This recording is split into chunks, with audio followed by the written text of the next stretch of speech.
Hello there, Aries. Welcome to your weekly tarot reading. So let's go into your reading. Let's talk about the first five cards. This is in relations to your love, romance, and just the relationship sector overall. For those who are single and looking, okay, and also for married people.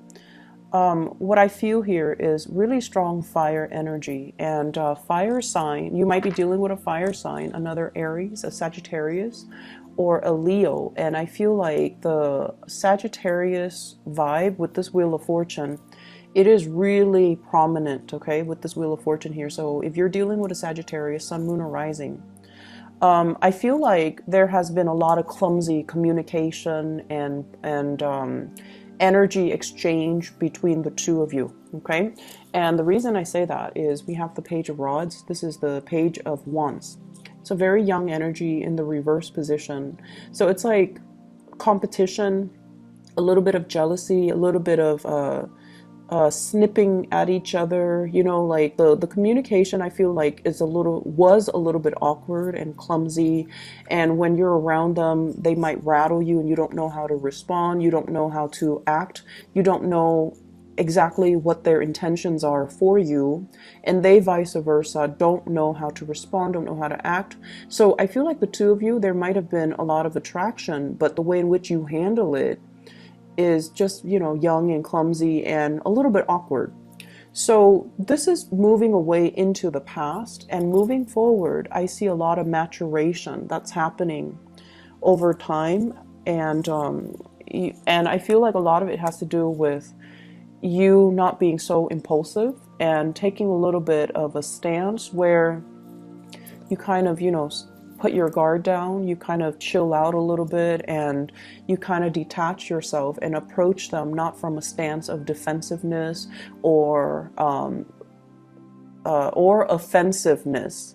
So you're, rather than going head first and, you know, reaching for them or going straight for them, beelining it for them, I feel like you're playing it cool, you're being a little bit more relaxed. And so the communication and the energy exchange between you and them, it's a lot more harmonious. So we have here the Knight of Rods. This is somebody that is, you know, they're very easygoing, carefree, very exciting, very attractive, possibly different from you, you know, culturally, religiously, linguistically. So it's somebody that hails from a foreign land or from a place where their values are different, their beliefs, their worldviews are very different from you. But this is a very nonchalant energy. They don't judge. They don't tell people, you should do this, you should do that. They don't impose their belief systems on other people. And I feel like if you are dealing with another fire sign, even though, you know, you both are fire, I feel like there might be some cultural differences. So letting the other person kind of be them, while you focusing on what you need to do, rather than preaching, but being a lot more accepting, being a lot more open. That's going to be very crucial for you to get the relationship off the ground, okay? I see two people here that have a lot of attraction towards one another, but I feel like one person is very, very closed off. One person is definitely interested. There's mutual attraction. And one person is a little bit more closed off here with this Four of Pentacles. This is sort of like not really trusting the other person's agenda, feeling like the other person might not be completely straightforward, feeling like they have ulterior motives. So I feel almost like, do you like me for my financial resources, or do you really like me for who I am? Okay, I see you questioning that. And I don't see like paranoia, but I feel like you have dealt with a lot of young energy, or you have, you know, gotten involved in relationships in the past where the people were not really great or nice people. And so some of you, because of that, you're kind of holding back, you're kind of more skeptical, and that's fine. But I feel this trepidation here about getting involved with new people because you're also very fearful of commitment, And so you're just like, if I get involved with them, is that really going to detract me from my work, my security, my financial resources? Is it going to also affect, the way in which I spend my free time? So I see somebody clamming up or not ready to open up because of fear of commitment, because of fear that they're going to have to reorganize their life around the relationship partner, and they're not really prepared to do that. I see somebody, a lot of good things are opening up for them. Major financial windfalls. It could be you or your love interest or your partner. Major new opportunities that are coming into the picture for them. So I feel like Sagittarius, strong Aquarius that you're dealing with. So fire signs in general, but strong Sagittarius, strong Aquarius, people that you're dealing with, where the world is opening up for them, where they're kind of like very elated because of the financial prosperity, because of at this point in their life, they're healed, they're feeling really good. They're also possibly wanting to be on their own. They're wanting to be single. They're wanting to even play the field.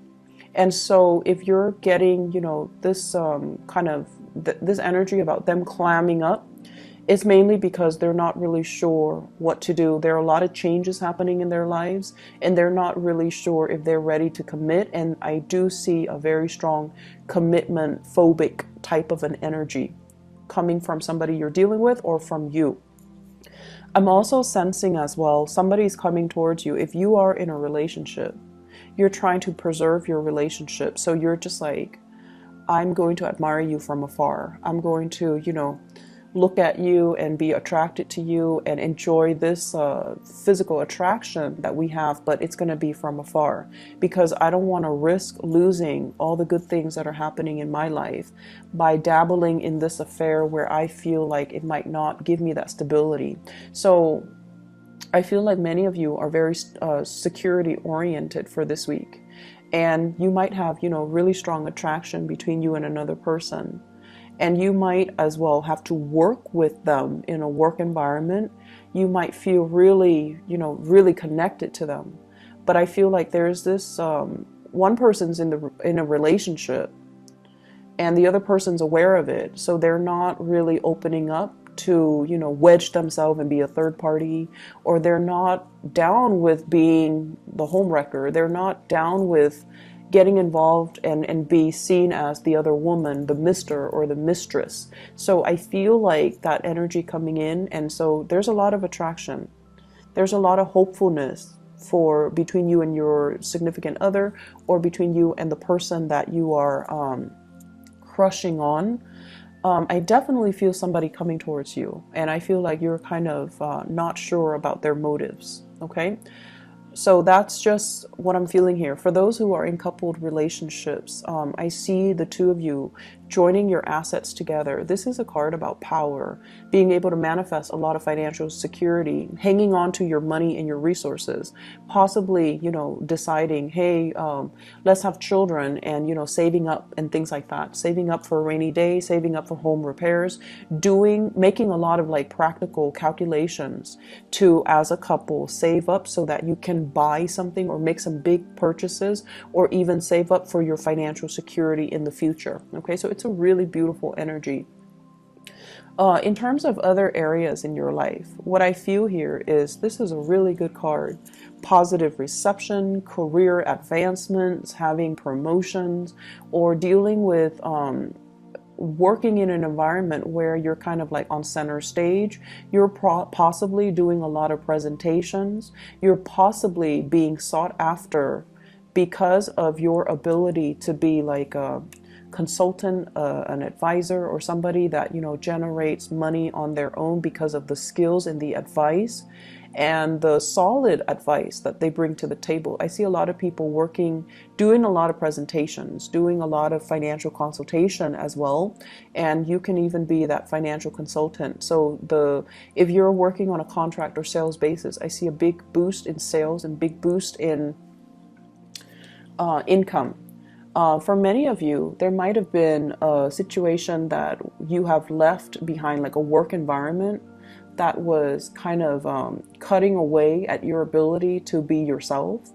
This is like separation. So there might have been, you know, some people that left the work environment finding out news that somebody's leaving at the very last minute, and they didn't, you know, there's no contingency plan as to who's going to take over for them, or there's no contingency plan as to all the work that they've left behind, who's going to take care of it and you know, take over.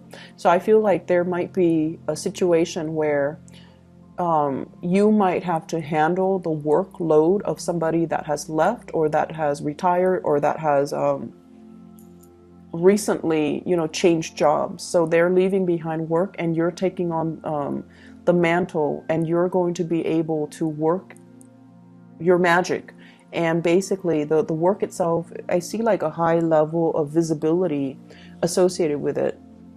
And I also feel like you have the skills and the competency to get the work done, but there's still issues when it comes to going up the chain of command and following, you know, the proper channel, so that you are doing work the way that the supervisor of that other person wants it, rather than the way your own supervisor or your whatever it is that you, however you want to do it. Just make sure, like, following the chain of command is what I'm seeing here with the Emperor. Somebody is seeing the work that you do. Somebody is very, very appreciative, and they also like what they see in terms of your performance, in terms of your ability to, you know, get things done. And they also feel as well that you make things happen, that whatever you touch, it becomes like a green light. So they're really, really impressed by the ease and the speed in which you get things wrapped up, finalized, and done. So they see you as a major, major asset to this organization, this company, wherever you're working. So they see you as a really good employee. They're also, we have Three of Swords as well as the Seven of Swords. This deals with sneakiness. This deals with behavior that is not completely above board. So if you're doing this to kind of finalize plans, you want to be very careful, because I feel like it's being looked at closely by a supervisor, a manager, or somebody that is above you. So be above board in all your dealings. If this is being done to you, there is going to be some I feel like it's things are being rectified. So if this is being done to you, if, you know, somebody left and just dumped a bunch of work on you, then I feel like the work is going to get distributed, and then, you know, you're going to be treated fairly, and you're not going to be you're not going to take it lying down, nor will people allow it to happen to you. So you have some strong protection in the work environment, and they're going to help you manage and monitor, or manage the work that you do, and they're going to monitor your progress to make sure that, you know, you're able to achieve. Okay, so good energy overall. Be careful about reviewing so much of your plans to coworkers. I'm also sensing, you know, keep your ideas close to your chest. And then I'm also sensing you have like good people, higher ups that you can count on, okay? I'm going to leave it at that, and I'll see you guys next week. Take care.